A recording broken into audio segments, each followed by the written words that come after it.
Guys, we're here with Jaspreet Singh. He's a content creator on a phenomenal YouTube channel called Minority Mindset. If you guys have not checked it out, we'll go ahead and drop that link below.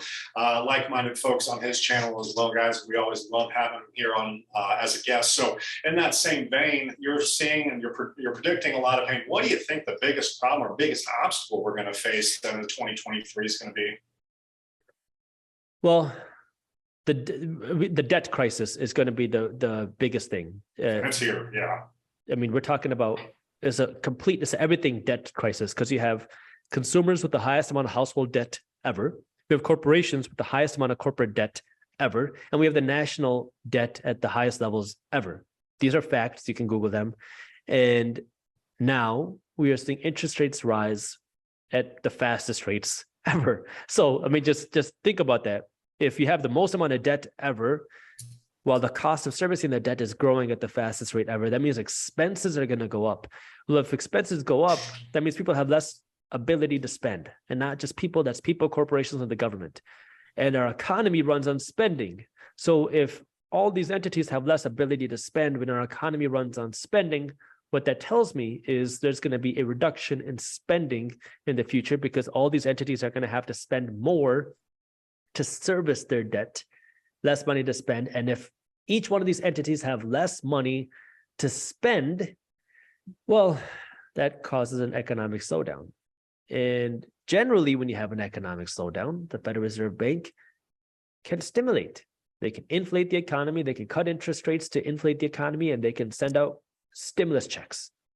Well, it's not so easy this time, because we're also facing the high inflation. So again, I can be wrong, but based off of that analysis, I mean, it just seems like there's a lot of red flags. And what that means to me is I want to be prepared. Prepared not just so I can survive, but so I can thrive. Because like what we discussed before is recessions create more millionaires than any other time. Well, in order for that to happen, you have to not only be able to eat, but you have to have cash to take advantage of opportunities that come your way. And so what does that mean? That means spending less now, having more cash, having more ability to invest. That way you have that capital. Because, let's just say I'm wrong and you prepare. Well, if I'm wrong and you prepare, you have some extra cash, go to Disney World. But let's just say I'm right and you don't prepare. Well, now, if you run into an economic hardship, you lose your job and you're not prepared. Now, not only are you not going to be able to take advantage of opportunities, but you're going to struggle being able to pay your bills. And so it's weighing the lesser of two evils, where these are the red flags. Okay, what are these red flags going to amount to? I gave my opinion. I think we're going to see pain. I could be wrong, but whether or not I'm wrong, why take that risk? Why not just protect yourself and be aware and put in the precautions in place today that we can survive, but also thrive through a potential economic slowdown. Yeah, I love that. And we always talk about that on our channel as well. Guys, there's nothing wrong with being prepared. Guess what? If it doesn't come, if that time doesn't come, you're still prepared for if and when it does come. So that exercise is never made in vain. Absolutely. So those are some of the things to be watching out for in 2023. Those are some of the red flags. Let's talk about some of the massive opportunities. Let's end this video on just a really high note. So how do you win? How do you ride the bottom? If this is in fact the bottom right now, how as an investor do you take a look at maybe some short-term pains in order to achieve long-term wealth? And it's that mindset right there that's going to separate people right now from the people that are going to be getting this generational wealth possibly during this time, versus the ones that are sitting on the sidelines wishing 2 years from now they would have been making moves. Sure. So, I mean, I think the best thing that I can do is just talk about what I do and what I've done, rather than telling people what to do, because advice can be very risky. And I want to make sure that the best thing is for you to be financially educated. So I got into real estate investing on accident, very fortunately, after the 2008 crash, when real estate prices at dirt bottom.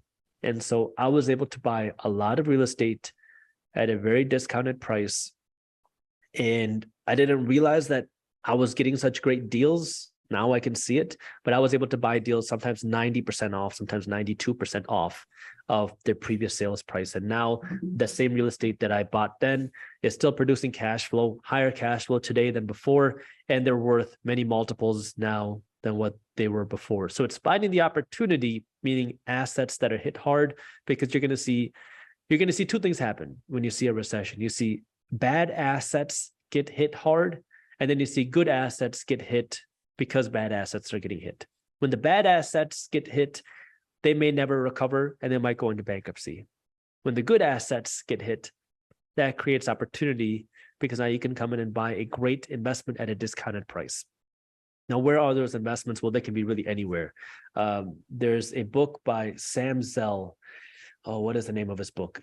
There's only one book. Read his book. I would highly recommend it because he talks about how he found opportunities in so many different recessions and just some of the most bizarre and opportunities that you wouldn't imagine, because most of the times you're thinking about stocks and real estate.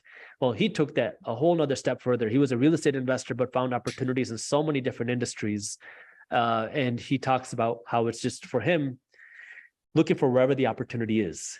And so it's looking wherever the opportunity is, meaning wherever you see good assets get hit, but then also something that you're willing to put in the work for. Because if you're not willing to do the research and research a company or research a real estate investment or whatever, don't throw your money into it just because you think it's a great investment. In that case, use more of like passive investments. There's ETFs and index funds that you can look into that will give you broader exposure, that will lower your risk. Yeah, it's going to lower your upside, but it also lowers your risk because you don't want to just blindly throw your money, because the reality is when you go through these downswings, things will go bust. You're never guaranteed to make money when you invest. You might even lose money, which is why you should never blindly listen to a random guy on YouTube.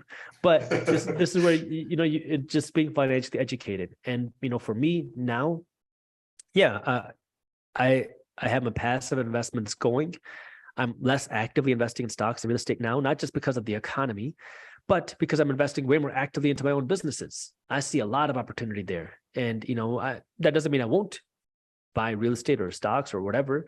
I just look for opportunities kind of wherever they are. Right now, I see a lot of opportunity in my businesses.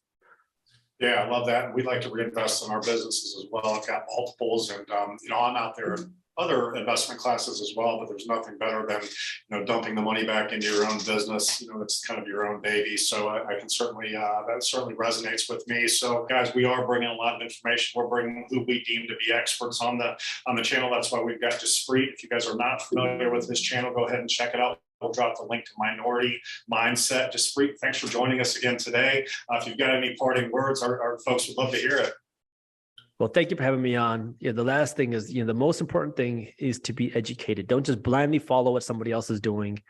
Make smart decisions for yourself and really embrace the idea of the minority mindset. If you see everybody doing one thing, well, then you might want to take a step back and see why they're doing it and see if it's right for you. I love it. Guys, check his channel out. Thanks for joining us on the video today. Go ahead and hit that thumbs up. If you're not a subscriber, go ahead and subscribe and ding that bell notification. Until next time, make it a great day and take care. Thank you for having me on.